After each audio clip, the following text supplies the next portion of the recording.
إن الحمد لله نحمده ونستعينه ونستغفره ونعوذ بالله من شرور أنفسنا ومن سيئات أعمالنا من يهده الله فلا مضل له ومن يضلل فلا هادي له وأشهد أن لا إله إلا الله وحده لا شريك له وأشهد أن محمدا عبده ورسوله صلى الله تعالى عليه وعلى آله وصحبه وسلم تسليما كثيرا أما بعد فأعوذ بالله من الشيطان الرجيم محمد رسول الله والذين معه أشداء على الكفار رحماء بينهم আল্লাহ রাব্বুল আলামিনের যাবতীয় প্রশংসা সালাত এবং সালাম নাযিল হোক রাসূলুল্লাহ সাল্লাল্লাহু আলাইহি ওয়াসাল্লামের উপর। আজকে আমাদের ধারাবাহিক আলোচনা সিরাতুন নবী সাল্লাল্লাহু আলাইহি ওয়াসাল্লাম, নবী সাল্লাল্লাহু আলাইহি ওয়াসাল্লামের সিরাত জীবনী সম্পর্কে, যা প্রতি শনিবারে আমরা কয়েক সপ্তাহ থেকে শুরু করেছি। আজকে হচ্ছে আমাদের তৃতীয় পর্ব, না চতুর্থ? তৃতীয় পর্ব ইনশাআল্লাহ। আলোচনার বিষয়বস্তু আজকে মুখ্য থাকবে নবী করিম সাল্লাল্লাহু আলাইহি সাল্লামের জন্ম সম্পর্কে আলোচনা। তবে তার আগে গত সপ্তাহের আলোচনার সাথে সম্পর্কিত এক দুটি কথা বাকি আছে। তা হচ্ছে, আমরা থেমে গিয়েছিলাম সময়ের অভাবে আব্দুল মুত্তালিব পর্যন্ত। রাসূলুল্লাহ সাল্লাল্লাহু আলাইহি ওয়াসাল্লামের দাদার নাম আব্দুল মুত্তালিব। তিনি নেতৃত্ব পেলেন কুরাইশদের মধ্য থেকে, আর তার কিছু বৈশিষ্ট্য উল্লেখ করেছিলাম, তিনটি। চতুর্থ যে বৈশিষ্ট্যটি আব্দুল মুত্তালিবের যুগের বা আমলের, সেটি হচ্ছে হস্তি বাহিনীর ঘটনা। হস্তি বাহিনীর ঘটনা আপনাদের জানা আছে, যার কথা আল্লাহ রাব্বুল আলামিন সূরাতুল ফিলে বর্ণনা করেছেন সংক্ষেপে। এই ঘটনা ঘটে আব্দুল মুত্তালিবের নেতৃত্ব আমলে, যখন তিনি কাবার দায়িত্বশীল মুতাওয়াল্লি ছিলেন। ঘটনা কি ছিল সংক্ষেপে? আবরাহা নামক যে গভর্নর ছিল ইয়েমেনের, আবেসিনিয়া হাবাসা দেশের শাসকের পক্ষ থেকে, রাজার পক্ষ থেকে, হাবাসার রাজাদেরকে নাজাশি বলা হয়। তখন ছোট ছোট ছোট দেশগুলি বা ছোট ছোট এলাকাগুলি বড় দেশের আন্ডারে ছিল। যেমন ব্রিটিশ আমলে সারা পৃথিবী ব্রিটিশদের দখলে ছিল, ওই রকম খানিকটা। তো হাবাসার দখলে ছিল ইয়েমেন, যদিও মাঝখানে সাগর, লোহিত সাগর। তো আবরাহা রাজা নয়, আমাদের দেশের বক্তারা বলে আবরাহা বাদশাহ, খুব মশহুর আছে আবরাহা বাদশাহ। বাদশাহ না, বাদশাহকে এটি যে রাজা, সে একজন গভর্নর ছিল রাজার পক্ষ থেকে। রাজা কোথাকার? নাজাশি, হাবাসা আবেসিনিয়ার রাজা, তার পক্ষ থেকে ইয়েমেনের দায়িত্বশীলী গভর্নর। ঘটনা, সে হস্তি বাহিনীর লম্বা বলবো না, ঘটনা কি হয়েছিল। তারা সেখানে কাবা থেকে ফেরাতে চেয়েছিল, কারণ একটা ইনকাম সোর্স, আমাদের এখানে ইনকাম হবে, আর লোকজন যাবে কেন মক্কা আমাদের এখানে। ওরা একটা কি বানিয়েছিল? বানিয়েছিল কাবার বিকল্প উপাসনালয় বানিয়েছিল। কিন্তু সেই কাবাকে ময়লা আবর্জনা দিয়ে খারাপ করেছিল কিছু আরব যুবক, সে জাহিলিয়াতের যুগে। রাগান্বিত হয়ে তখন কাবার ওপর, মক্কাতুল মুকাররমা আক্রমণের জন্য আসে 60,000 সেনাবাহিনী নিয়ে, 60,000 সেনাবাহিনী নিয়ে, যারা সব হাবাসি ছিল। আর স্বাভাবিক হাবাসি যারা, হাবাসি সে হাবাসার মানে আবেসিনিয়ার লোক অথবা সুদান, কাছাকাছি এগুলো দেশ, এরা অনেক শক্তিশালী।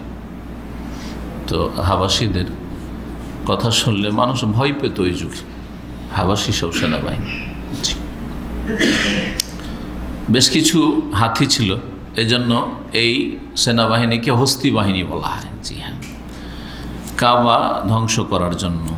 কিন্তু যখন মুজদালিফা আর মিনার মাঝামাঝি একটি স্থানে আসলো, মুজদালিফা আর মিনার মাঝামাঝি একটি জায়গায় আসলো, যেই জায়গাটিকে বলা হয় ওয়াদি মুহাসসির। জি, যারা হজ করেছেন তারা খেয়াল করবেন, হয়তো জানেন না আপনারা, কিন্তু বুঝতে পারবেন যদি খেয়াল করে হজ করে থাকেন, হেঁটে যদি এসে থাকেন। পাথর মারতে তো হেঁটে এসছেন, দামাম এই দিক থেকে যারা হজে যায় প্রায় ওই এক্সটেনশন মেনাতে মানে মুজদালিফার ভিতরে থাকে, অথবা মুজদালিফা থেকে যে রাত্রি যাপন করে সকালবেলা তো হেঁটে আসতে হয় মেনা, তাই না? তো এই ওয়াদি মুহাসসির পার করে আসতে হয়। ওয়াদি মুহাসসির হচ্ছে মেনা শেষ আর মুজদালিফা শুরু, ওর মাঝামাঝি একটা জায়গা, যেই জায়গায় কোনো এখন পর্যন্ত খেমা তাঁবু লাগানো হয় না, কারণ সেখানে আল্লাহর গজব নাযিল হয়েছে, কাফের সেনাবাহিনী ধ্বংস হয়েছে, জালেমরা ধ্বংস হয়েছে। এটা আযাবের জায়গা, আযাবের জায়গায় অবস্থান করা জায়েজ না, এটা একটা শরীয়তের মাসলা। প্রাচীন যুগে যদি কোনো কালে কোনো জায়গায় আযাব নাযিল হয়ে থাকে আর আপনার জানা থাকে যে এই জায়গায় আল্লাহর আযাব নেমেছিল, তাহলে সেই জায়গায় অবস্থান করা, সেই জায়গায় খাওয়া দাওয়া করা, সেই জায়গা ভিজিট করতে যাওয়া, আমোদ ফুর্তি করতে, এগুলো জায়েজ নয়, জায়েজ নয়।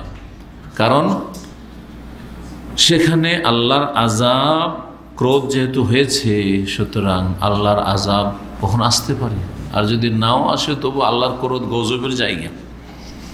ওয়াদি মুহাসসির এটি এখন পর্যন্ত মুজদালিফার মধ্যে চলে গেছে এক্সটেনশন মেনা করে, কিন্তু এই জায়গাতে খেমা লাগানো হয়নি, খোলা মাঠে আছে।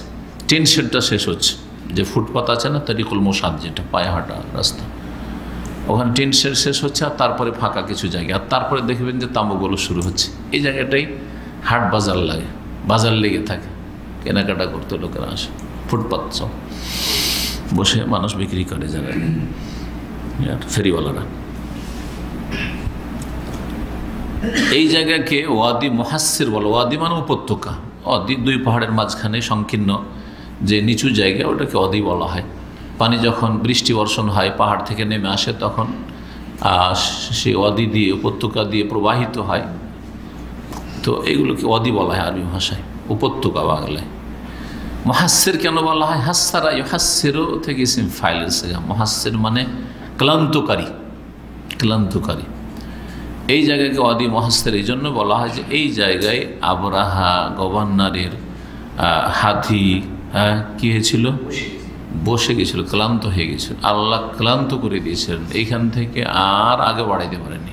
এত পিটনি দিয়েছে হাতি, কিন্তু আগে বাড়াইতে পারেনি। উল্টো দিকে যখন ছাড়ে দৌড় দেয়, কিন্তু কাবার দিকে, মক্কার দিকে আর বাড়ে না, মাত্র 5-6 কিলোমিটার, আর বাকি কিন্তু আগে বাড়ছে না। সুবহানাল্লাহ। এটি রাসূলুল্লাহ সাল্লাল্লাহু আলাইহি সাল্লামের যে আবির্ভাব হচ্ছে, শেষ নবী সাল্লাল্লাহু আলাইহি সাল্লামের যে আগমন হতে যাচ্ছে, এর পূর্বাভাস, পূর্বাভাস, নবুয়ত রিসালাতের পূর্বাভাসকে এর হাস বলা হয়। জি, এটি এক ধরনের সুসংবাদ মানুষের জন্য, যে এইরকম একটা অসাধারণ ঘটনা ঘটছে কাবাকে কেন্দ্র করে, এবং কাবার হেফাজতের জন্য, মক্কার হেফাজতের জন্য আল্লাহ রাব্বুল আলামিন বিশাল বাহিনীকে, 60,000 সেনাবাহিনীকে আল্লাহ ধ্বংস করছেন, আর তাও সামান্য ক্ষুদ্র আল্লাহর সেনাবাহিনী দিয়ে। ছোট ছোট পাখি, আর ছোট ছোট পাখির ঠোঁটে আর পায়ে একবারে ক্ষুদ্র থেকে ক্ষুদ্রতম কঙ্কর, তা দিয়ে একবারে ভক্ষিত ভূষার মতো আসফি মাকুল, মাকুল যা খেয়ে দিয়ে ভূষা হয়ে যায়, বা খাওয়ার জন্য একবারে ভূষা একবারে গুড়ি গুড়ি করে দেওয়া হয়, চূর্ণ বিচ্ছন্ন করে ভূষা খাওয়ার জন্য। ওই রকম করে আল্লাহ চূর্ণ বিচ্ছন্ন করে দিয়েছেন ছোট ছোট কঙ্কর দিয়ে। অসাধারণ ঘটনা, যেটা মানবজাতির ইতিহাসে, এটা নবী সাল্লাল্লাহু আলাইহি ওয়াসাল্লামের আগমনের জন্য ভবিষ্যৎ বা যেন পূর্বাভাস, যেটা বলে ভবিষ্যৎ একটা সংবাদ। এই অবস্থা যেন সংবাদ দিচ্ছে একটা কিছু হতে যাচ্ছে বড় ধরনের। প্রস্তুতি নিয়ে এসেছিল যে এবার মক্কাকে একবার ধ্বংস করে দেবো, সামনে কেউ আসলে বাঁচবে না। আল্লাহ রাব্বুল আলামিন প্রতিহত করার জন্য, এই সেনাবাহিনীকে ধ্বংস করার জন্য পাঠাইলেন ওয়া আরসালা আলাইহিম তায়রান আবাবিল, তাদের ধ্বংস করার জন্য আল্লাহ ঝাঁকে ঝাঁকে পাখি পাঠালেন। ঝাঁকে ঝাঁকে কি করলেন? পাখি পাঠালেন। কিন্তু আমাদের সে বক্তাদের অবস্থা, আবাবিল নামক পাখি পাঠালেন। আমাদের দেশে বক্তা কি বলে? আবাবিল পাখি দিয়ে ধ্বংস করেছে। আবাবিল কোনো পাখির নাম না। আবাবিল মানে হচ্ছে জামাতির মুতাফাররিকা, মানে দলে দলে, ঝাঁকে ঝাঁকে পাখি, চারিদিক থেকে পাহাড়ের আড় থেকে পাখি আসছে ঝাঁকে ঝাঁকে, আর অ্যাটম বাম নিক্ষেপ করছে, ছোট্ট ছোট্ট ক্ষুদ্র ক্ষুদ্র অ্যাটম, আল্লাহর অ্যাটম বাম। সুবহানাল্লাহ। পাখি পেলো কোথায়? পাখিকে পাঠাইলো কে? পাখিকে পাঠায় আল্লাহ। পেলো কোথায় পাখি? পাখি কি করেই জানলো, পাখিকে কে এলহাম করলো যে তোকে ঠোঁটে ধরতে হবে আর তোকে পায়ে ধরতে হবে, এখন মারতে হবে, এক একটার উপর ফেলতে হবে। সুবহানাল্লাহ, অসাধারণ ঘটনা। তারমিহিম বিহিজারাতিন মিন সিজ্জিল, ছোট ছোট কঙ্কর দিয়ে তাদের উপর নিক্ষেপ করছিল আর তাদেরকে ধ্বংস করছে। ফাজাআলাহুম কাআসফিন মাকুল। এটি নবী করিম সাল্লাল্লাহু আলাইহি সাল্লামের জন্মের মাত্র 2 মাস আগের ঘটনা। এই ঘটনা হচ্ছে নবী সাল্লাল্লাহু আলাইহি সাল্লামের জন্মের 2 মাস আগের ঘটনা। তাহলে আব্দুল মুত্তালিবের যুগের কথা শেষ হলো। এখন বাকি থাকে আব্দুল মুত্তালিবের ছেলে আব্দুল্লাহ, রাসূলুল্লাহ সাল্লাল্লাহু আলাইহি সাল্লামের পিতা। বা ধারাবাহিক নেমে আসছে, শুরু করেছি আব্দুল মানাফ থেকে, তারপরে হাশেম সম্পর্কে আলোচনা হয়েছে, হাশেমের ছেলে আব্দুল মুত্তালিবের আলোচনা শেষ হলো, আর তারপরে তার ছেলে আব্দুল্লাহ। অন্যান্য ছেলের আলোচনা আমাদের দরকার নেই, নবী সাল্লাল্লাহু আলাইহি সাল্লামের বংশ পরম্পরা নিয়ে আমাদের আলোচনা, সিলসিলা নাসাব নিয়ে। তো আব্দুল মুত্তালিবের 10 ছেলে ছিল, 10 ছেলে। আর ওই যুগে শুধু নয়, আমরাও যখন ছোট ছিলাম তখন যার জনবল বেশি তাকে বেশি শক্তিশালী মনে করা হতো। আমরা যখন ছোটোকালে দেখেছি গ্রাম্য লড়াই মারামারি, এগুলোতে পয়সা কাজে আসতো না, জমি জায়গাও কাজে আসতো না, জমিদারি কাজে আসতো না। কারো 500 মণ 700 মণ গম হয়, ধান হয়, দেখেছি, ওগুলো কিছু কাজে আসতো না। কি কাজে আসতো? লাঠি আছে। জনবলটা তো শিক্ষিত লোকেরা বলে, কিন্তু গ্রামের লোকের কি বলে? অমুকের লাঠি বেশি আছে, লাঠি নিয়ে মারামারি করতে যায় না আমার দেশে জাতি। আল্লাহু আকবার।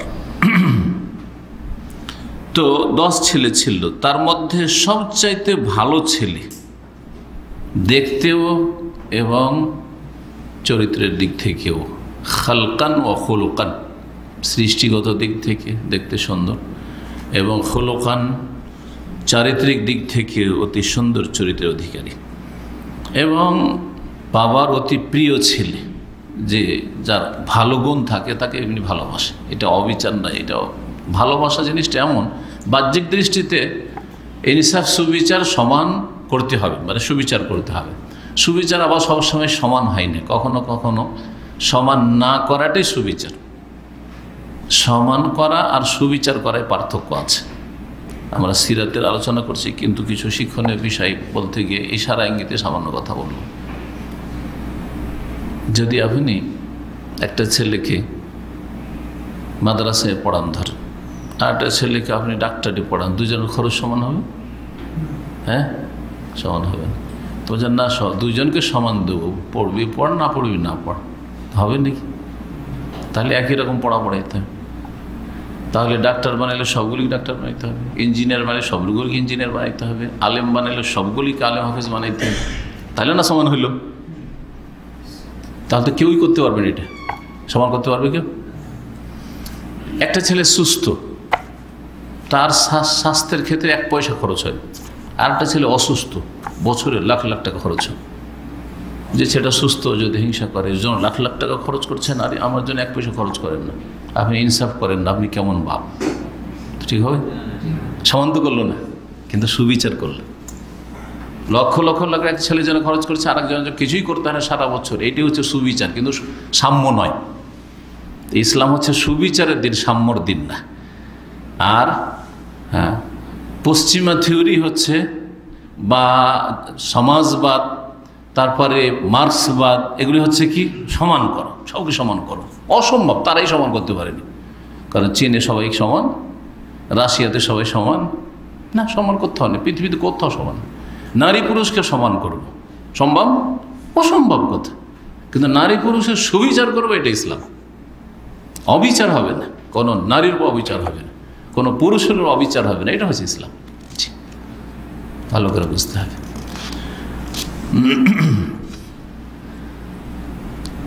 এই আব্দুল্লাহ, যার উপাধি হচ্ছে জবিহ, মানে জবাইকৃত, তাকেও আল্লাহর জন্য জবাই করার উদ্দেশ্যে প্রস্তুত ছিলেন তার পিতা আব্দুল মুত্তালিব। যেমন ইসমাইল আলাইহিস সালামকে জবাই করার জন্য তার পিতা ইব্রাহিম খলিলুল্লাহ আলাইহিসসালাম জি প্রস্তুত হয়ে জবাই করছেন, কিন্তু আল্লাহ হতে দিলেন না।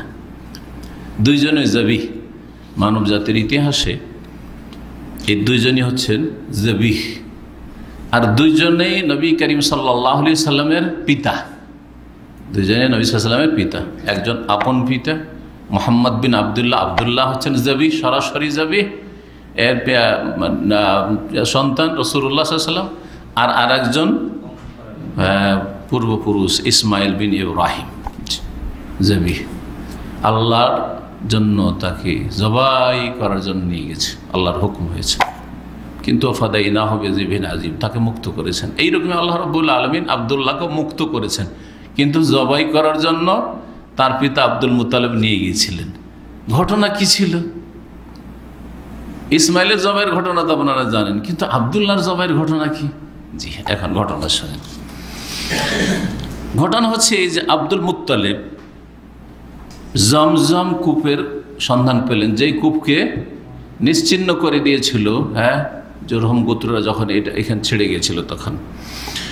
তো এই জমজম কূপ যখন খনন শুরু করলো স্বপ্নে জেনে, তখন বুঝতে পারলো যে হ্যাঁ এইখানেই তো জমজম কূপ। তার লক্ষণ পেল, পেয়ে গেছে, জমজম কূপের সন্ধান পেয়ে গেছে। তাহলে জমজম কূপ উদ্ঘাটন করলো কে? নিশ্চিহ্ন হওয়ার পরে আব্দুল মুত্তালিব। তাহলে নেতৃত্ব কার চলবে? মালিকানা জমজমের ওপর আব্দুল মুত্তালিব, স্বাভাবিক। তখন কুরাইশরা ঝগড়া বাঁধিয়ে দিল, ঠিক না, তোমাকে একাই দখল করতে দেবো না, আমাদের দখলে থাকবে।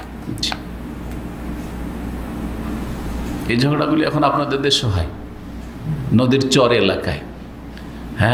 নদী অন্যদিকে টান দিচ্ছে আর শুকাচ্ছে, তখন জমি জায়গা নিয়ে এখনও যে বাংলাদেশে মারামারি চলছে, আপনারা তো জানেন না, এগুলো পত্রপত্রিকা আসছে। জি হ্যাঁ, মানুষের আল্লাহর ভয় না থাকার কারণে, আর সুবিচার করব এবং সুবিচার চাই এটা নেই, সেই জন্য ব্যাস নিজের পেট ভরবো, নিজের স্বার্থ পুরা করবো, যার ফলে এসব হয়ে থাকে। যখন ঝগড়া লেগে গেল তখন আব্দুল মুত্তালিব তাদের সামনে দুর্বল হয়ে গেলেন, পেরে উঠছেন না একা, সবাই একদিক। তখন তিনি মান্নত করলেন যে লাইন আতাহুল্লাহু আশারাতা আবনা, আল্লাহ যদি আমাকে 10টা ছেলে পুরা, তখন পর্যন্ত 10টা ছেলে পুরা হয়নি, আল্লাহ যদি আমাকে 10টা ছেলে সন্তান দিয়ে দেন, আর তারপরে তারা যদি বড় হয়, সাবালক হয়, শক্তিশালী হয়, আর তারপরে যদি এদের প্রতিরোধ করতে পারে যে কোনো সময় এইরকম মুহূর্তগুলিতে, লায়াজবাহান্না আহাদাহুম, তাহলে তাদের একজনকে আল্লাহর জন্য জবাই করে দেব। কী করবো? কুরবানি করে দেব একজনকে। তো মানুষ কুরবানি করাটা মানব জাতির ইতিহাসে ছিল এরকম। জি হ্যাঁ, বলিদান যেটা হিন্দুরা বলছে, এখনও অনেক মেয়েদেরকে, সুন্দরী সুন্দরী মেয়েদেরকে হিন্দুরা বলিদান করছে। এই জাহিলিয়াতে, এই কুসংস্কার, এই নোংরামি এখন হিন্দুদের মধ্যে মজুদ রয়েছে। মালদ্বীপ গিয়েছিলাম, তো ওখানে ওই বলিদানের ঘটনা শুনলাম। মালদ্বীপ কি করে মুসলিম দেশ হলো? মালদ্বীপ ভারতের পাশে, সাগরের ভিতরে ছোট্ট দ্বীপ, কিছু সামান্য কিছু দ্বীপ, আর সেখানে 100% 100% মুসলিম কি করে হলো? এই রহস্য জানতে গিয়ে ওখানে দেখলাম যে সুবহানাল্লাহ, ওর ঘটনা খুব সুন্দর ঘটনা আছে, আজকে ইন্টারনেটে আছে এই ঘটনা, অনেকে হয়তো শুনে হবে, রান্নারে শুনতে পারবে। ওইদিকে যাচ্ছি না, মালদ্বীপের কেসা শুনাইতে। তো ওখানে বলিদানের ব্যাপার সবার ছিল। প্রতিদিন একটা সুন্দরী মেয়েকে কি করতে হবে? বলি দিতে হবে, ওই পানিতে ভাসাইতে হবে।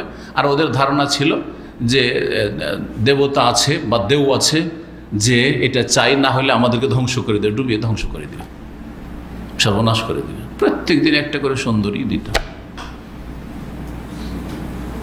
যিনি সেখানে একজন মুসলিম দাওয়াতের কাজের জন্য, ইসলাম প্রচারের জন্য গিয়েছিলেন, এই বিপদ থেকে যে রক্ষা করেছিলেন ঘটনা আছে, সেখান থেকে গোটা দেশের সমস্ত পৌত্তলিক, মূর্তি পূজক সব মুসলিম হয়ে গেল। তখন থেকে 100% মুসলিম, কয়েকশো বছর আগের ঘটনা। তো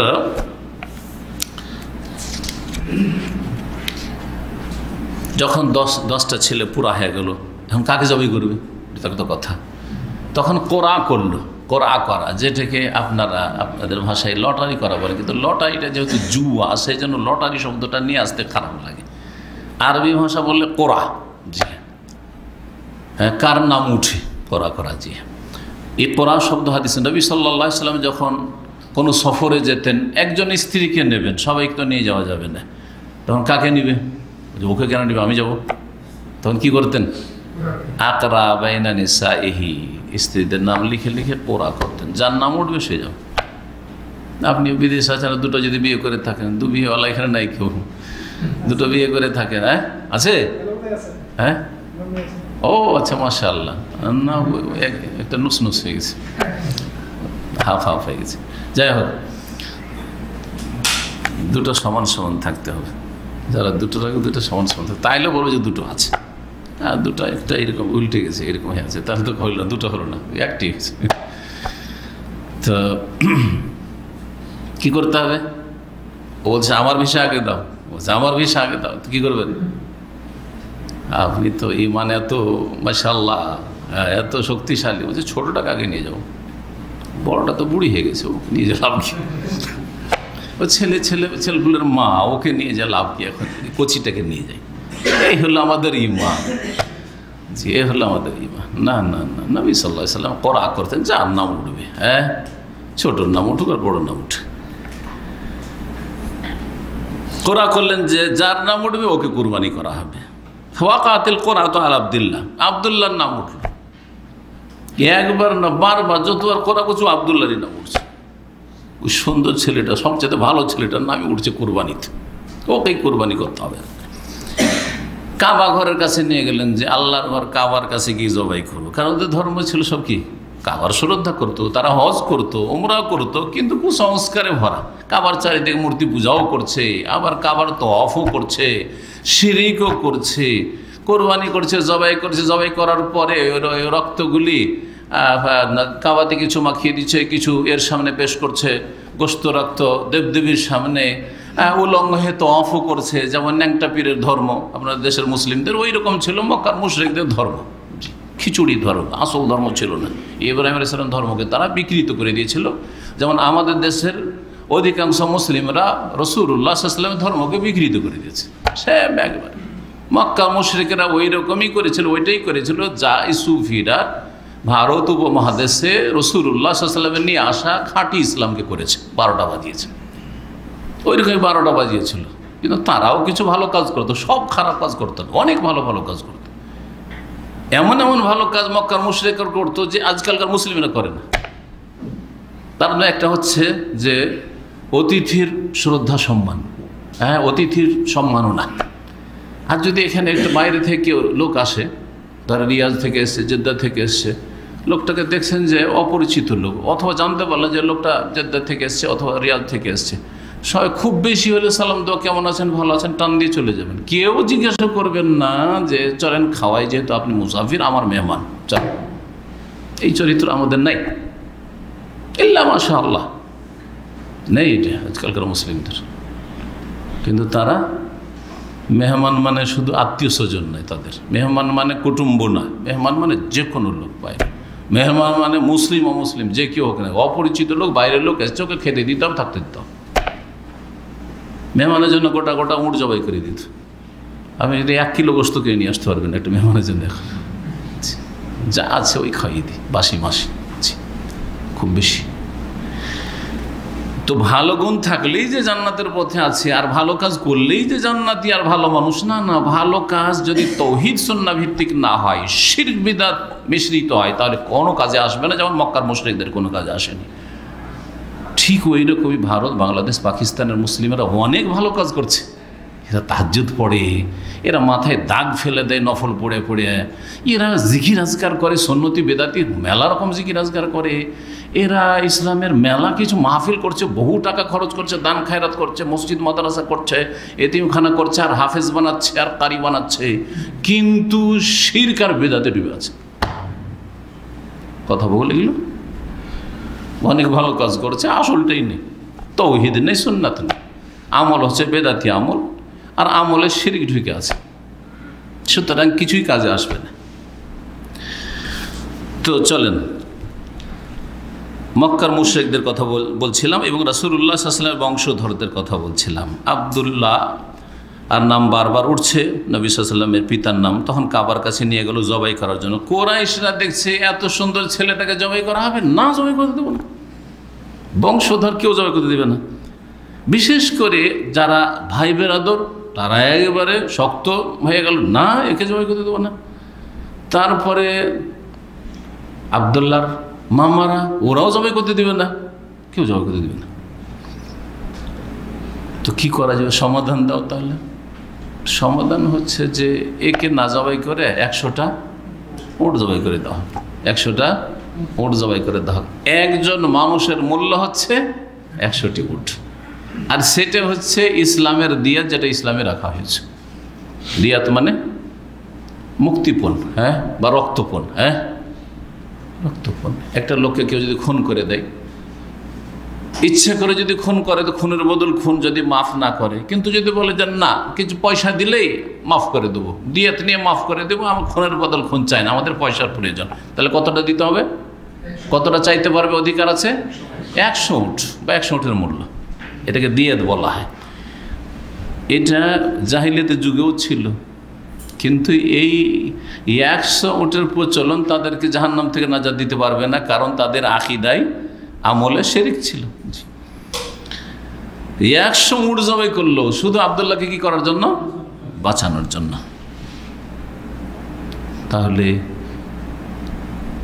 যেমন ইসমাইল আলাইহিস সালামকে বাঁচানোর জন্য আল্লাহ রাব্বুল আলামিন জান্নাত থেকে কি পাঠালেন, হ্যাঁ, ওয়াফাদাইনাহু বিযিফিন আযীম, দুম্বা পাঠিয়ে দুম্বা জবাই হয়ে গেল, আর আব্দুল্লাহকে ফেরেশতা, নাকি ইসমাইল আলাইহিস সালামকে ফেরেশতা সরিয়ে নিলেন, আল্লাহ বাঁচিয়ে দিলেন, কিন্তু আসলে তিনি জবি, তাকে জবাই করার উদ্দেশ্যে নিয়ে যাওয়া হয়েছিল মিনাতে, ইব্রাহিম আলাইহিস সালাম নিয়ে গেছেন। ঠিক তেমনই আব্দুল মুত্তালিব ছেলে আব্দুল্লাহকে জবাই করার জন্য নিয়ে গেছিলেন, কিন্তু যখন বংশধর কেউ জবাই করতে দিল না, তখন একটা রাস্তা বের করা হলো যে ঠিক আছে তাহলে এর, হ্যাঁ, রক্তপণ বা মুক্তিপণ, হ্যাঁ, দিয়ে দেওয়া হোক, সেটা হচ্ছে 100 উট জবাই করে তাকে বাঁচানো হোক, তাহলে তিনিও যাবি। জি, এই জন্য নবী সাল্লাল্লাহু আলাইহি ওয়াসাল্লামের উপাধি হচ্ছে ইবনুজ যাবিহাইন, মনে রাখবেন, হ্যাঁ, 2 জবাইকৃত ব্যক্তির পুত্র, ইসমাইল আলাইহিস সালাম আর আব্দুল্লাহ। বলছে ফান্নবী সাল্লাল্লাহু আলাইহি ওয়াসাল্লাম ইবনুজ যাবিহাইন, ইসমাইল আলাইহিস সালাম ও আব্দুল্লাহ। জি, ওয়া ইবনুল মাফদিয়াইন, 2 জনকে কি করা হয়েছে, মুক্ত করা হয়েছে, 2 জনকে মুক্ত করা হয়েছে, 2 এমন ব্যক্তির সন্তান যাদেরকে মুক্ত করা হয়েছে। ছেলে সাবালক হলো আব্দুল্লাহ, তখন আব্দুল মুত্তালিব তার ছেলের জন্য পাত্রী খুঁজলেন। পাত্রী হচ্ছেন আমেনা বিনতে ওয়াহাব, নবী করিম সাল্লাল্লাহু আলাইহি ওয়াসাল্লামের মায়ের নাম। জি হ্যাঁ, বিয়ে হইল আমেনার সাথে। কোরাইশ বংশের বড় সম্ভ্রান্ত পরিবারের এই ভদ্র মহিলা আমেনা, বড় ভালো চরিত্রের এবং বড় শ্রেষ্ঠ এবং সম্ভ্রান্ত পরিবারের এবং সম্ভ্রান্ত মেয়ে। তার পিতা ছিল ওহাব, বানু জোহরা একটা গোত্র, কোরাইশের বিভিন্ন গোত্র ছিল, একটি গোত্রের নাম ছিল বানু জোহরা। বানু জোহরার নেতা বা সর্দার ছিলেন আমেনার পিতা। জি, বিয়ের প্রস্তাব হইল, পেগাম হইল, আর তারপরে বিয়ের শাদী হলো, আর তারপরে তাদের বাসর হলো, দেখা সাক্ষাৎ হলো স্বামী স্ত্রীতে আব্দুল্লাহর আমেনার সাথে। রাসূলুল্লাহ সাল্লাল্লাহু আলাইহি ওয়াসাল্লাম গর্ভে আসলেন। গর্ভে আসার কিছুদিন পরেই আব্দুল মুত্তালিব ছেলেকে বললেন যে যাও, ব্যবসা করতে যাও, তুমি রুজি রোজগারের দরকার আছে, ব্যবসার জন্য যাও। কোথায়? একটি বর্ণনা বলছে যে মদিনার উদ্দেশ্যে, তাহলে ছোট ব্যবসাগুলি কাছাকাছি হইত। আমরাও যারা ব্যবসায়িক, কিছু কাছেও চলে, কিছু দূরেও ব্যবসা চলে, চলেন। তো মদিনায় ব্যবসার জন্য অথবা শাম দেশে ব্যবসার জন্য গিয়েছিলেন, আর শাম দেশ থেকে ব্যবসা করে ফিরে আসছিলেন, অথবা মদিনাতে ব্যবসায়ী ছিলেন যদি দ্বিতীয় উক্তি না হয়। যাই হোক, মদিনায় ফিরে এসে, যদি শাম দেশ গিয়ে থাকেন ব্যবসায়ী আব্দুল্লাহ, মদিনায় ফিরে এসে তিনি ওখানে অসুস্থ হয়ে পড়েন আর ওখানেই ইন্তেকাল করেন। মদিনায় ইন্তেকাল হলো। সেখানে নাবেগা জুবিয়ানি একজন শায়ের কবি ছিলেন, তার বাড়িতেই তাকে দাফন করা হয়। এই ঘটনা হচ্ছে রাসূলুল্লাহ সাল্লাল্লাহু আলাইহি ওয়াসাল্লামের জন্মের পূর্বে। সঠিক মতে বললাম কি জন্য? কারণ আরেকটি দুর্বল মত হচ্ছে যে নবী সাল্লাল্লাহু আলাইহি ওয়াসাল্লামের জন্মের পরে, ভূমিষ্ঠ হওয়ার পরে আব্দুল্লাহর ইন্তেকাল হয়েছে। অবগতির জন্য বললাম, কিন্তু যেটা প্রসিদ্ধ সেটা হচ্ছে যে মাতৃগর্ভেই ছিলেন, আর রাসূলুল্লাহ সাল্লাল্লাহু আলাইহি ওয়াসাল্লাম কি হয়েছেন? ইয়েতিম হয়েছেন। আল মৌলেদ, নবী সাল্লাল্লাহু আলাইহি ওয়াসাল্লামের জন্মকাল বা জন্মস্থান দুটোই। মৌলেদ ইসিম জারফ হইতে, ইসিম জারফ জারফে জামানও হইতে পারে, জারফে মাকানও হইতে পারে। মৌলেদ, মৌলেদ আরবরা মৌলেদ বলে, কিন্তু আমাদের দেশের লোকেরা, ভারত, বাংলাদেশ, পাকিস্তানের লোকেরা কি বলে? এটাকে মিলাদ বলে, উর্দু করে বলে। কি বলে? মিলাদ।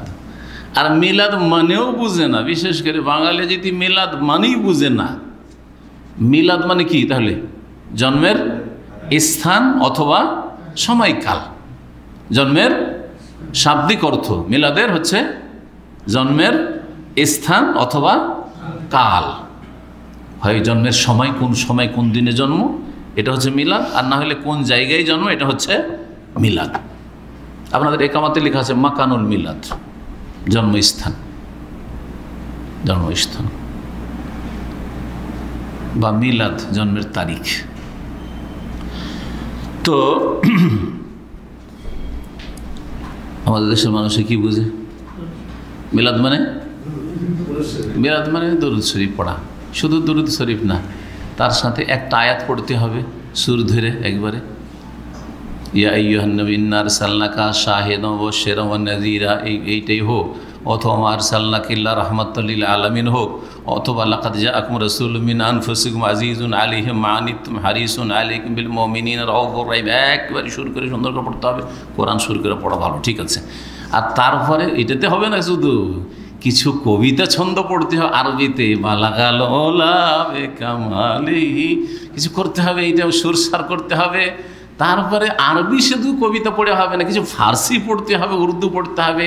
আরে মুঝে কুছ মিলে না মিলে, ইয়ানি ওসাই জিসে আল্লাহ মিলে, কিছু বলতে হবে। ও বালাগুলো লাভে কামালি করতে হবে।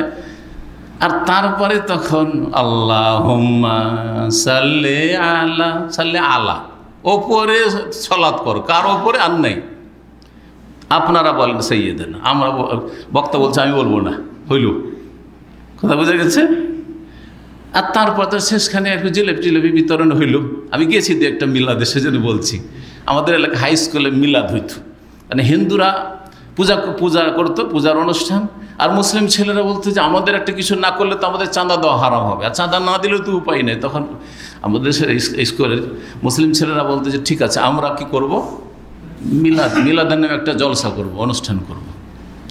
তো যে এলাকায় আহলে হাদিস প্রভাব আছে সেখানে তো বেদাত ফেদাতগুলো এগুলো হইতো না, কিন্তু বেশিরভাগ জায়গায় তো মিক্সচার আছে। তো সবকে রাজি করার জন্য একটা বেদাতি বক্তা হইতো, একটা হইতো আহলে হাদিস বক্তা হইতো। আহলে হাদিসে তো সহি কথাই কিছু বলে গেল, কিন্তু বেদাতি বক্তা বেরোলি হইল তো কবর মাজার পূজা সব বলে চলে গেল। দেওবন্দি হলে তাদের বেদাত তবলিগ এইসব বলে গেল। এইসব করে আল্লাহুম্মা টম্মা করে, আর শেষখানে জিলাপি বিতরণ। শ্রোতারা আসলে জিলাপি খাওয়ার ধান্দাতে থাকে, এত ধাক্কাধাক্কি জিলাপির জন্য। ছোট তখন ছিলাম, 12 বছর বয়স সম্ভবত হবে। দেখলাম যে ধাক্কাধাক্কি করে জিলাপি পাওয়া যাবে না। জি হ্যাঁ, এই তামাশা দেখেছি দুই একবার হাই স্কুলে জিলাপি খাওয়া, মিলাদ মাহফিলের কথা বলছেন না? এটা হলো বাঙালি মিলাদ, এটা হলো বাঙালি মিলাদ। এখন কোরআন এবং হাদিসের মিলাদ শুনের, নবী সাল্লাল্লাহু আলাইহি ওয়াসাল্লামের জন্মের স্থান এবং তারিখ। ওলেদা রাসূলুল্লাহ সাল্লাল্লাহু আলাইহি ওয়াসাল্লাম বেশেবে বানি হাশিম ফি মাক্কাতা, রাসূলুল্লাহ সাল্লাল্লাহু আলাইহি ওয়াসাল্লাম জন্মগ্রহণ করেছেন মক্কাতুল মুকাররমায় বনু হাশেমদের ঘাঁটিতে। শেব পাহাড়ের, পাহাড় চারিদিকে পাহাড় আর পাহাড়, তাই না? পাহাড়ের মাঝখানে যদি একটু জায়গা আছে বসবাসের, যেখানে সুরক্ষিত স্থান, সহজে শত্রু আসতে পারবে না। কারণ তখন তো গোত্রীয় শাসন, যে কোনো সময় বাইরে শত্রু এসে আক্রমণ করে, লুটপাট করে, সবকে মেরে শেষ করে চলে গেল। এই জন্য সুরক্ষিত জায়গাতে বসবাস করতো মানুষ। আগের মানুষরা যে বসবাসের জন্য জায়গা চয়েস করত, এতে অনেক রহস্য আছে। প্রত্যেকটি দেশ সম্পর্কে যদি আলোচনা করেন, কিছু রহস্য আছে। আমাদের দেশের গ্রাম অঞ্চলগুলি, যেগুলো গ্রাম, পুরোনো গ্রাম, অধিকাংশ দেখবেন নদীর কিনারা কিনারা, নদীর পাড়ে পাড়ে লম্বা গ্রাম চলেছে। কি জন্য? পানির সুবিধা, পানির সুবিধা, পানির কোনো অভাব হবে না, হ্যাঁ, ইত্যাদি ইত্যাদি। তো এইরকমই শেবে বানি হাশেম, বানু হাশেমরা এই গোত্রটা যেই ঘাঁটিতে বসবাস করতো মক্কায়, সেখানে জন্ম হয়। তাহলে জন্মের স্থান বলে দেওয়া হলো, জন্মের স্থান হচ্ছে মক্কা। আর মক্কার মধ্যে বিশেষ করে জায়গাটি ছিল বানু হাশেমের ঘাঁটি, শেবে বনি হাশেম। তারিখ বা দিন ছিল সোমবার ছিল, এটা নিশ্চিত, কারণ এটা সহিহ মুসলিমের হাদিস। সোমবারের দিন ছিল, এটি হচ্ছে নিশ্চিত। রাসূলুল্লাহ জন্ম কি বারে? সোমবারে। কখন সোমবারে? সকালবেলা, ঠিক ফজরের সময় জন্ম, একবারে ভোরে বরকতের সময়। জি। তারিখটা কি ছিল, এটিতে নানা মত রয়েছে, একাধিক মত রয়েছে। প্রসিদ্ধ মত হচ্ছে, যেটা ছোট বড় মুসলিমরা প্রায় জানে, সেটা হচ্ছে 12ই রবিউল আউয়াল। এটা হচ্ছে মশহুর। প্রসিদ্ধ হলেই যে সেটা সূক্ষ্ম হবে আর সহি হবে সেটা জরুরি নয়। যেমন কোনো একটা ঘটনার ক্ষেত্রে, কোনো একটা ঐতিহাসিক বিষয়ের ক্ষেত্রে, তেমনই ব্যক্তিত্বের ক্ষেত্রে মনে রাখবেন যে কোনো ব্যক্তি খুব বিখ্যাত হয়ে গেছে, সেই জন্য বড় আলেম সে আর বড় আল্লামা, এইটাও নয়। অনেক বড় বড় আলেম আছে, হয়তো সে কোনো একটা সাবজেক্টে জনগণের কাছে পরিচিতি লাভ করতে পারেনি, সেই জন্য সে বিখ্যাত হয়নি। হয়তো আল্লাহর ওতে মাসলিহাত আছে, কিন্তু তার কাছে অনেক এলেম আছে। হয়তো এলেম কারো কাছে কম আছে, কিন্তু দিতে পারে বেশি, সহি আকীদার হইলেও এদিক থেকে হয়তো সে দিতে পারে কথার মাধ্যমে, লিখনের মাধ্যমে, অথবা বক্তব্যের মাধ্যমে, সেই জন্য খ্যাতি লাভ করেছে। আবার কখন আল্লাহর মাসলিহাত আছে যে কারো খ্যাতি কি জন্য হয়ে গেল আল্লাহ ভালো জানে। আবার খ্যাতি লাভ করলে যে সেই লোকটা ভালো মানুষ, এটাও জরুরি না, কারণ অনেকে ধোকা খায় এগুলোতে। জি, জরুরি না। কখনো কখনো আল্লাহ রাব্বুল আলামিন, খুব মূল্যবান, কখনো কখনো আল্লাহ রাব্বুল আলামিন মানুষকে ওপরে উঠান। কিসের জন্য? বেশি ওপর থেকে তাকে আছাড় দেওয়ার জন্য। অনেক জ্ঞানীদের কথা এটা, আর গুরুত্বপূর্ণ কথা মনে রাখেন। সুতরাং আপনারা যে যেখানে আছেন, যদি আল্লাহ কাউকে ওপরে উঠিয়ে দেন, পয়সাতে রাতারাতি একবারে বড় লোক হয়ে গেলেন, মান সম্মানে রাতারাতি বড় লোক হয়ে গেলেন, হ্যাঁ, আর কিছুতে নেতৃত্বে রাতারাতি অনেক বড় নেতা হয়ে গেল, ছিল চেয়ারম্যান হয়ে গেল, কি বড় মন্ত্রী, ও লাফ দিয়ে একবারে 5-10 বছর মধ্যে, আরে বাপরে বাপ, অহংকারের শেষ নেই। হ্যাঁ, বাংলাদেশের 1 নম্বর 2 নম্বর ধনী হয়ে গেছে, অহংকারের শেষ নেই। স্বর্ণের চেয়ারে বসে, স্বর্ণের পাত্রে খাওয়া দাওয়া, আর হারাম আর পাপে ডুবে আছে। ধোকা খাওয়ার কিছু নেই। আল্লাহ আপনাকে অনেক ওপরে উঠিয়ে কিসের জন্য? ওপর থেকে আছাড় দেওয়ার জন্য। কারণ গাড়ি অ্যাক্সিডেন্ট হয়ে জমিনে কেউ যদি আছাড় খেয়ে পড়ে, তো মরলেও আঘাতটা কমই খাবে, কিন্তু প্লেন থেকে যদি প্লেন ধ্বংস হয়ে পড়ে, তো ওর অস্তিত্ব খুঁজে পাওয়া যাবে না। কথা বোঝা গেছে না? তা আল্লাহ ওই রকমই হয়তো আপনার জন্য চান, সেজন্য আপনাকে অনেক ওপরে উঠিয়ে দিয়েছেন। তার মানে আপনি অনেক ভালো মানুষ, এর কখনো মনে করবেন না। হতে পারে আল্লাহর কাছে খুব নিকৃষ্ট, আপনি বদমাইশ, খারাপ লোক, ফাসিক, কিন্তু আল্লাহ আপনাকে তারপর উপর উঠিয়ে দিয়েছেন। অধিকাংশ মানুষরা আরব দেশগুলিতে এসে বা যে কোনো দেশে প্রবাসে এসে বেশি পয়সা হলে অহংকারী হয়ে যায়, আমি খুব ভালো মানুষ, না হলে এমনিতে। আজকে এটি মেসেজ আসছে আমার কাছে, হজে আসছে, আর এর আগে 3 বার করে উমরা করে গেছে, সেজন্য বলছে আমি ভালো না হইলে আল্লাহ বারবার এমনি ডাকছে আমাকে। আউযুবিল্লাহ। এটি হচ্ছে জেহালাতের অজ্ঞতা। বারবার মক্কা যেতে পারলেই যে সেই লোকটি ভালো মানুষ এমন কথা নাই। অনেক গরিব আছে, আল্লাহর ওলি, আল্লাহকে অত্যন্ত ভালোবাসে, কিন্তু তাকে দারিদ্র দিয়ে আল্লাহ পরীক্ষা করেছে, অভাব দিয়ে পরীক্ষা করেছে, সে হয়তো মক্কা আসতে পারে না, কিন্তু যারা প্রতি বছর মক্কা আসে তার চাইতে ভালো সে হতে পারে। মক্কায় যদি মানুষকে পাক করে দিত আর মদিনায় যদি পাক করে দিত, তো আবু জাহাল, আবু লাহাব নাপাক থাকতো না, আর ইবনে উবাই মুনাফিক, রাইসুল মুনাফিকিন নাপাক, ওই অপবিত্র থাকতো না। জি, মানুষকে পাক পবিত্র করবে কিসে? ঈমান এবং নেক আমলে। কাদ আফলাহা মান যাক্কাহা ওয়া কাদ খাবা মান দাসসাহা। জি, আল্লাহ যেন আমাদেরকে আল্লাহর কাছে ভালো হওয়ার তৌফিক দান করেন।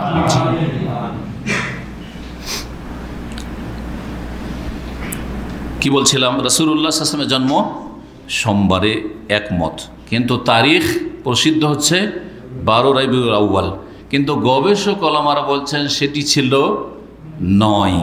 এটি শেখ সাফিউর রহমান বরাকপুরি, আমাদের উস্তাদ, তার কিতাব রাহিকুল মাখতিমও এটাকে প্রাধান্য দিয়েছেন, ঐতিহাসিক যেসব উক্তিগুলি রয়েছে তার মধ্যে। আর এই আমার সামনে যে কিতাবটি রয়েছে রওজাতুল আনওয়ার, তাতেও এটিকে প্রাধান্য দেওয়া হয়েছে। বলা হয়েছে এটি হচ্ছে আসাহ, এটি হচ্ছে আসাহ বেশি সহি। তবে আল্লামা নাসির আলবানী রহমতুল্লাহ আলাই এই কিতাবে যে রেওয়ায়তগুলি বর্ণনা করে নিয়ে আসছেন তাতে বলেছেন 8ই রবিউল আউয়াল এটা বেশি সহি। সুবহানাল্লাহ। তাহলে 3টি উক্তি আপনাদের সামনে বললাম, 3টি উক্তি বললাম। 8 রবিউল আউয়াল হইতে পারে, আর 9 রবিউল আউয়াল হইতে পারে, আবার 12 রবিউল আউয়াল প্রসিদ্ধ যেটি উক্তি রয়েছে। 12 রবিউল আউয়ালে যারা মিলাদের বেদাত করে তারা কখন করে? 12 রবিউল আউয়ালে করে। অথচ গবেষণা বলছে যে সোমবার, ওই বছরের সোমবারটি ছিল 9 রবিউল আউয়াল। 12 রবিউল আউয়াল হইতে পারে না, 8, 9, 9, বুঝতে পারছেন? তাহলে যদি এটাই হয় তাহলে এই যে এক তো বেদাত করছেন মিলাদের, হ্যাঁ, জন্মবার্ষিকী পালনের। জন্মবার্ষিকী হচ্ছে খ্রিস্টানদের থেকে আসা। 25 ডিসেম্বরে দেখা দেখি মিশরে শুরু করলো রাফেজি শিয়ারা। আর জন্মবার্ষিকী পালন করা যে বেদাত, আর তার সাথে সাথে আপনি ভুয়া জন্মবার্ষিকী পালন করছেন। যেমন ঈসা আলাইহিস সালামের জন্মবার্ষিকী যে পালন করা হচ্ছে 25 ডিসেম্বর বড়দিন, এটাও ভুয়া।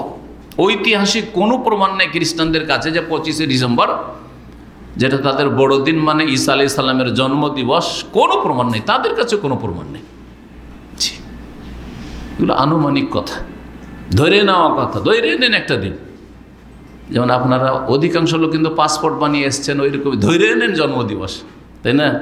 কারণ কিন্তু কেউ সার্টিফিকেটের ভিত্তিতে, আর আপনার বাপ বলেছে মা বলেছে ওই দিনে জন্ম, এবার কিন্তু আপনার পাসপোর্ট বানিয়ে আসেননি, একটা লিখতে হবে, লিখে দিয়েছেন। এই জন্য বেশিরভাগ মানুষের দেখি কত তারিখ জন্ম, 1 এত তারিখ, 1 এত তারিখ, 1 মানে সব 1 জন্ম নাকি রে ভাই?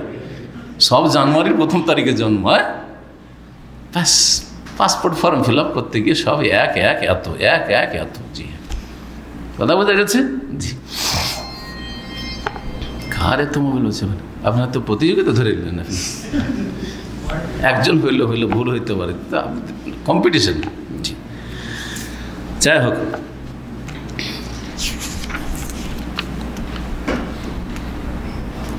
জন্মবার্ষিকী বেদাত। জন্মবার্ষিকী পালন করা কি বললাম?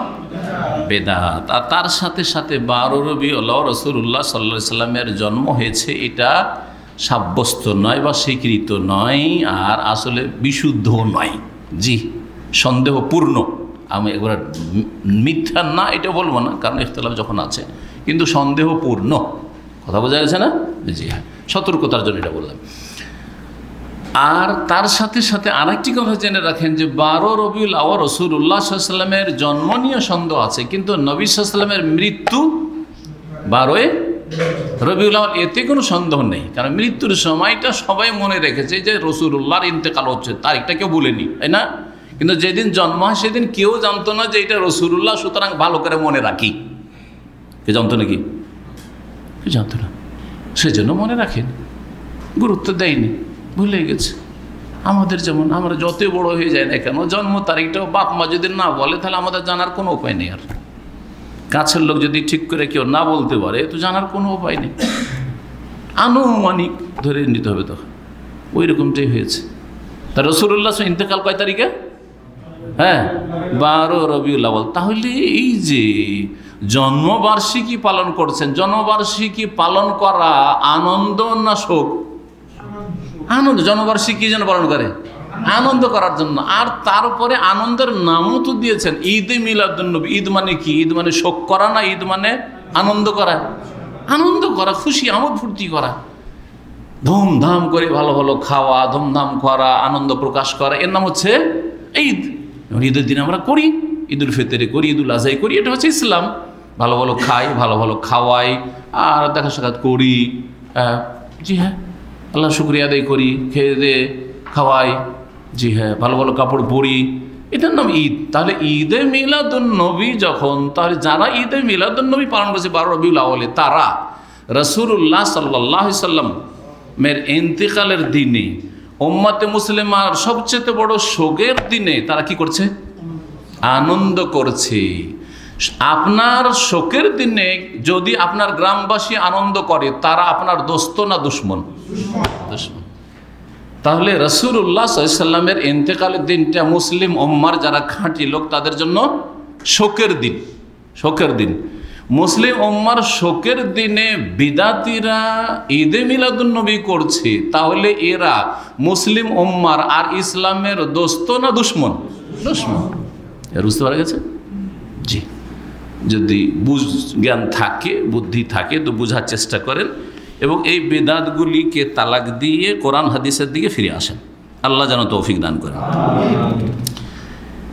এই ছিল আরবি মাস হিসাবে রবিউল আউয়াল মাসে রাসূলুল্লাহ সাল্লাল্লাহু আলাইহি ওয়াসাল্লামের জন্ম। অন্য মাসের উক্তি আছে, বেশ কয়েকটি উক্তি আছে, কিন্তু রবিউল আউয়াল মাসটা আমরা ধরে নিলাম। 3টি উক্তি, কিন্তু এই 3টি হচ্ছে রবিউল আউয়াল মাস সম্পর্কে, 8, 9 আর 12। এই দিনটি ছিল ইংরেজি মাস হিসাবে এপ্রিল মাসের 22 তারিখ। এপ্রিল মাসের 22 তারিখ। হ্যাঁ, কত? হ্যাঁ, 570 না, 571। 571, 22 এপ্রিল 571। জি, ঈসাই খ্রিস্টাব্দ যেটাকে লোকেরা বলে থাকে, মুসলিমদের খ্রিস্টাব্দ না বলে ঈসাই বলাটাই ভালো।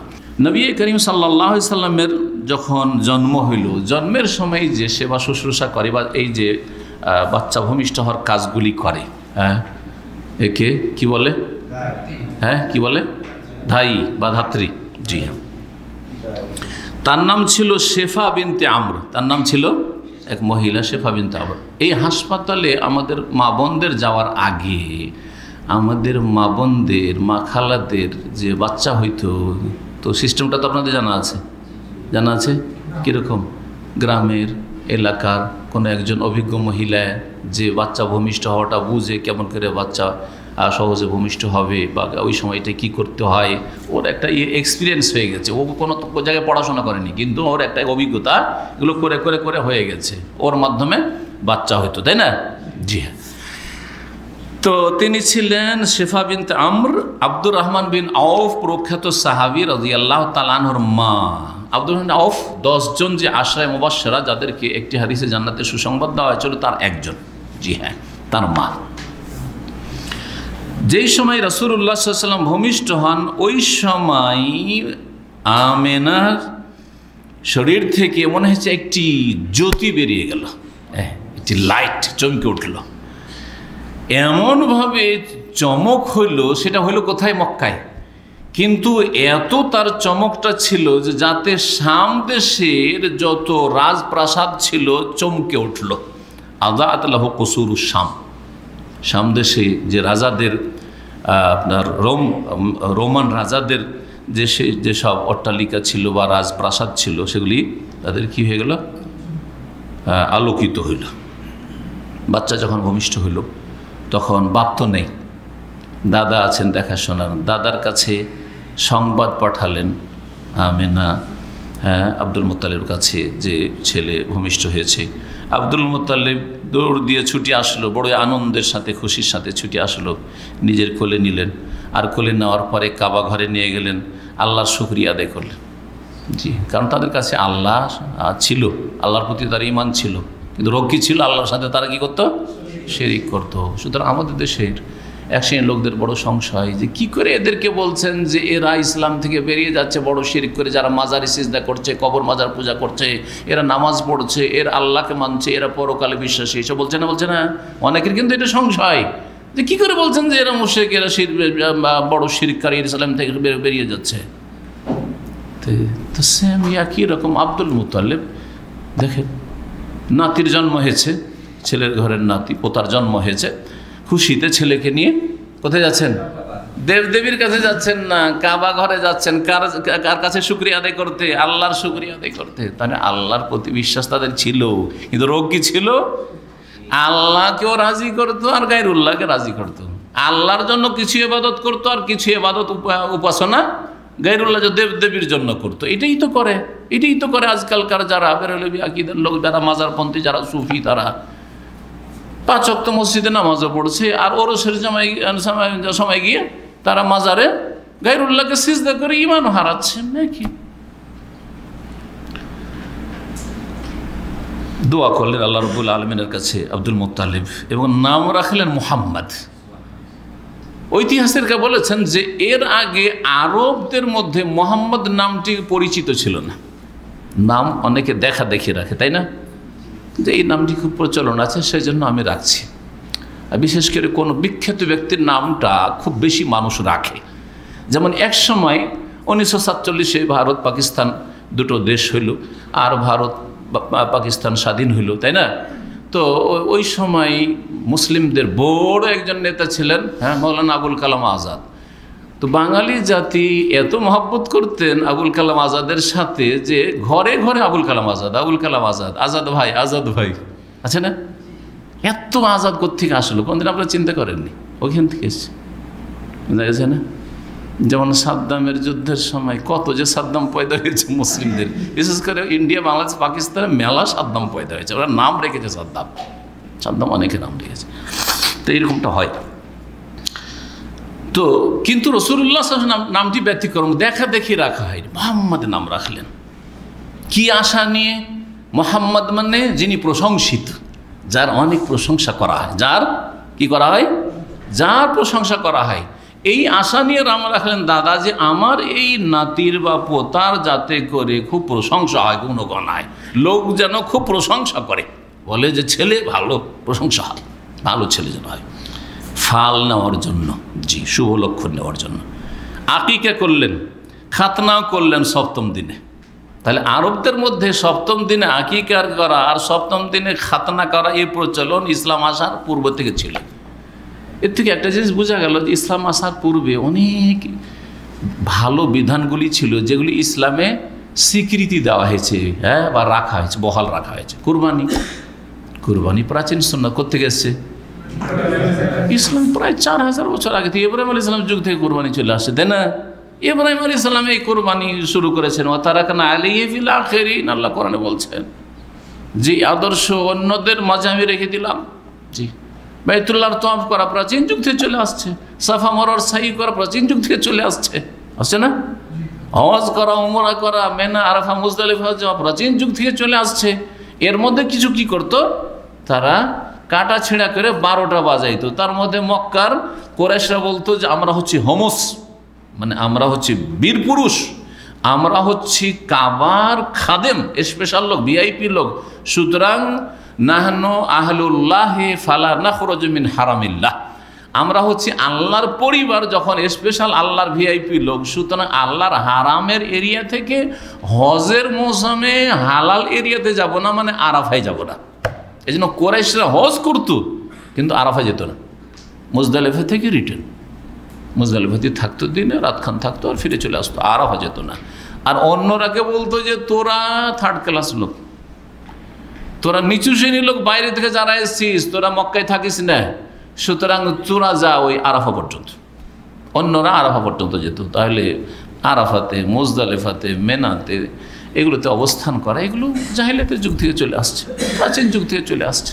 জি, হ্যাঁ, আল্লাহ রেখেছেন না রাখেননি? তো ইসলাম সবগুলিকে মনসুখ বা রহিত ঘোষণা করেননি, যেগুলিকে আল্লাহ ভালোবেসেছেন, পছন্দ করেছেন, যেগুলিতে কোনো আপত্তি মনে করেননি, সেগুলোকে রেখেছেন। তার মধ্যে খাতনা করা কার সুন্নাত? ইব্রাহিম আলাইহিস সালামের সুন্নাত। ইব্রাহিম আলাইহিস সালাম নিজের খাতনা নিজে করেছেন। আপনারা কেউ যদি নিউ মুসলিম হন, নিজের খাতনা নিজে করতে পারবেন? মুশকিল, অসম্ভব, তাই না? ইব্রাহিম আলাইহিস সালামকে আল্লাহ যত পরীক্ষা করে সব পরীক্ষায় পাস, একটি তো ফেল না, একটা সাবজেক্টে ফেল না। আল্লাহ ওয়াইজিব তাআলা ইব্রাহিম রাব্বহু বিকালিমাত, স্মরণ করো যখন ইব্রাহিম আলাইহিস সালামকে তার রব মালিক আল্লাহ যখন বেশ কিছু আদেশ দিয়ে পরীক্ষা করলেন, ফাতাম্মাহুন্না, সবগুলিকে পুরা করে দিলেন একবারে, সবইতে পাস, সব কিছুতে পাস। যখন সব কিছুতে পাস, তখন আল্লাহর মহাপুরস্কার। আল্লাহ বলছেন কালা ইন্নী জাইলুকা লিন্নাসি ইমামান, দেখো ইব্রাহিম তুমি যখন সব পরীক্ষাতে পাস, এত বড় বড় পরীক্ষা করলাম, তখন তোমাকে সারা বিশ্বের জন্য আমি ইমাম বানিয়ে দিলাম। এমনি মানুষ বড় হইতে পারে না আল্লাহর কাছে। আল্লাহর কাছে বড় হওয়ার জন্য কিছু কোরবানি দেওয়া লাগে, কিছু কোরবানি, সময়ের কোরবানি দিতে হবে, এলেমের কোরবানি দিতে হবে, জানমালের কোরবানি দিতে হবে, জি হ্যাঁ, ব্রেন বুদ্ধির কোরবানি দিতে হবে, দিনের খাদেম হইতে হবে, আল্লাহর জন্য, আল্লাহর দিনের জন্য হয়ে যেতে হবে, তখন আল্লাহ বড় উঠাইবেন। জি, সুবহানাল্লাহ। তো ইব্রাহিম আলাইহিস সালামকে পরীক্ষা এটাও করলেন 80 বছর বয়সে। সুবহানাল্লাহ, সহিহ বুখারীতে হাদিস আছে, 80 বছর বয়সে আল্লাহ বলছেন যে ইব্রাহিম তোমার খাতনা করো। বুড়া মানুষকে আল্লাহ বলছে ইয়াক পরীক্ষা। ফাখাদাল ফাঁসা, নিজের হাতে নিলেন কুলাড়ি, কোড়াল, কোড়াল নাকি বলেন রেখে, কোড়াল না কোড়ালি বলেন? হ্যাঁ কোড়াল, যাই হোক মোজাক্কার মোয়ান্নাস সবই চলে আমাদের দেশে, হ্যাঁ স্ত্রীলিঙ্গ পুরুষলিঙ্গ। তো তারপরে খাতনা করলেন। তো নবী সাল্লাল্লাহু আলাইহি ওয়াসাল্লামের খাতনা তাহলে সপ্তম দিনে হয়েছে, নবী সাল্লাল্লাহু আলাইহি ওয়াসাল্লামের খাতনা সপ্তম দিনে হয়েছে। এটি একটি উক্তি, এটি উক্তি প্রসিদ্ধ, এই উক্তিটাকে উল্লেখ করেছেন এখানে লেখক। তবে জাদুল মাদে ইবনুল কাইয়িম রাহিমাহুল্লাহ নবী সাল্লাল্লাহু আলাইহি ওয়াসাল্লামের খাতনা সম্পর্কে 3টি মতামত উল্লেখ করেছেন। একটি হচ্ছে নবী ওলেদা মখতুনান, নবী সাল্লাল্লাহু জন্মই হয়েছিল খাতনা করা। অনেক ছেলে জন্ম হয় কিন্তু খাতনাকৃত, আগে থেকে খাতনা হয়েছে, ও নেই, ওর খাতনা করার চামড়াই নেই, এরকম অনেকেই প্রশ্ন করেন। যদি পুরো খাতনা হয়ে থাকে জন্মের আগে তাহলে আর খাতনার কোনো প্রয়োজন নেই, কিন্তু যদি দেখা যায় যে কিছুটা বেড়ে আছে বা প্রয়োজন আছে তাহলে খাতনা করে নিতে হবে। আর আরেকটি উক্তি হচ্ছে যে না, তার দাদা খাতনা করেনি, তার চাচা আবু তালিব খাতনা করেছিলেন, আল্লাহু আ'লাম। তবে আরবরা সপ্তম দিনেই অধিকাংশ ক্ষেত্রেই তারা খাতনা করে থাকে। এটা এইখানে আমাদের ছেলেদের জন্ম হওয়াতে বুঝতে পারলাম, হাসপাতালে যখনই 7 দিনে হয় তার আগে ওরা বলে যে খাতনাটা করে নেন, খাতনা 7 তারিখে করে নেন। তো এটা আমাদের দেশে প্রচলন নেই। আমাদের দেশে কমপক্ষে কত হইতে হবে?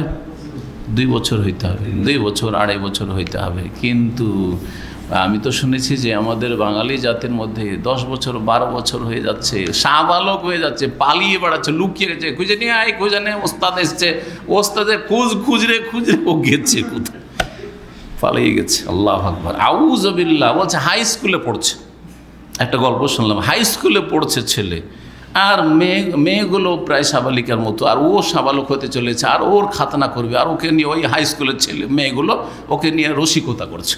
এগুলো গল্প, সত্য গল্প বলছে। এত কুসংস্কার আছে বাঙালি জাতির মধ্যে। 13 বছর 14 বছর হয়ে গেছে, এখন প্রায় সাবালক। অনেক ছেলেদের 12 বছরের স্বপ্নদোষ হয়ে যায়, হ্যাঁ, আর না হইলে ওগুলো বুঝে জন্য বিষয়গুলি 12 বছরে বুঝে। হ্যাঁ, আজকাল তো আরও বেশি ইচুড়ে পাকা, অকাল পক্ক, আরও বেশি বুঝে। তো খাতনা ছোটোকালেই করে নিতে হবে, 7 দিনে সবচেয়ে উত্তম, আর না হলে 1-2 বছরের মধ্যেই করে নেবেন। যত দেরি করবেন তত রক্ত প্রবাহিত হবে, তত বেশি কষ্ট পাবে, আর তত বেশি বাপ মাকে বিরক্ত করবে। 7 দিনের বাচ্চা বাপ মাকে মোটেই বিরক্ত করবে না, তাড়াতাড়ি ভালো হয়ে যাবে। এটি সুন্নাহ। তো খাতনার সময় তারপরে আরবদের প্রচলন ছিল লোকজনকে খাওয়ানো, তো খাওয়িয়েছিলেন। ইসলামে এটি সুন্নত নয়, কিন্তু অনেকেই খাতনার দাওয়াত করে থাকে। অনেকে আমাদের দেশে কী করে, এই খাতনার দাওয়াতের বিদাত করে থাকে, এরকমটা করা উচিত নয়। নবী করিম সাল্লাল্লাহু আলাইহি ওয়াসাল্লামের ধাত্রী ছিলেন, মানে যেটাকে বলা হয় পরিচর্যাকারিণী, সেবা শুশ্রূষা করবে, দেখাশোনা করবে, কোলে নিবে। এই কাজে নিযুক্ত ছিলেন উম্মে আইমান নামক এক দাসী, যার নাম ছিল বারাকা, হাবাসিয়া, হাবশা দেশের কালো একজন দাসী ছিলেন বা মেয়ে ছিল, যার কুনিয়াত ছিল উম্মে আইমান। আর উনি ছিলেন নবী সাল্লাল্লাহু আলাইহি ওয়াসাল্লামের পিতা আব্দুল্লাহ স্বাধীনকৃত দাসী। আরবরা দাসীদেরকে কি করতো? স্বাধীন করে দিত। স্বাধীন করলে ওকে বলা হয়তো মওলা। জি হ্যাঁ, স্বাধীন করে দেওয়ার পরে অনেক দাসীরা থেকে যেত। মালিক ভালো, যাব কোথায় যাব, আমার আত্মীয় স্বজন কোথায় আছে জানার নাই, কোথা থেকে দাস হয়ে চলে এসেছে, আমি এই বাড়িতে আমি জীবনটা কাটিয়ে দিতে থেকে যেত। তো এই উম্মে আইমান ওই রকমই ছিলেন। আর উনি মাশাআল্লাহ, এই উম্মে আইমানকে আল্লাহ দীর্ঘ হায়াত দিয়েছিলেন। তিনি ইসলাম গ্রহণ করেছিলেন, রাসূলুল্লাহ সাল্লাল্লাহু আলাইহি ওয়াসাল্লামের সাথে হিজরতও পেয়েছেন, এবং নবী সাল্লাল্লাহু আলাইহি ওয়াসাল্লামের ইন্তেকাল পর্যন্ত বেঁচে ছিলেন। নবী সাল্লাল্লাহু আলাইহি ওয়াসাল্লামের তিরোধানের ইন্তেকালের 5 অথবা 6 মাস পরে নবী সাল্লাল্লাহু আলাইহি ওয়াসাল্লামের যে দেখাশোনা পরিচর্যাকারিণী ছিলেন উম্মে আইমান বারাকা হাবশিয়া রাদিয়াল্লাহু আনহা, তার ইন্তেকাল হয়। এখানে আজকের আলোচনা শেষ করছি, বাকি আগামী সপ্তাহে আলোচনা থাকবে নবী সাল্লাল্লাহু আলাইহি ওয়াসাল্লামের স্তন্যপান, দুধপান এবং দুধমা আর ঘটনা, আর ওইসব যে ঘটনা হয়েছিল তার সাল্লাল্লাহু আলাইহি ওয়া মুহাম্মদ ওয়া আলা আলিহি ওয়া সাহবিহি আজমাইন। কি বলে কোনটা? প্রথমটা নাম ছিল কি বললাম, বললাম না, শেফা বিনতে আমর। আর যিনি ওই এর সময় ভূমিষ্ঠ হওয়ার সময় যিনি দেখাশোনা করেছিলেন, পরিচর্যা করেছিলেন, আর যিনি কোলে নিয়ে ঘোরাফেরা করতেন, আদর্শনা করতেন, উনি ছিলেন উম্মে আইমান।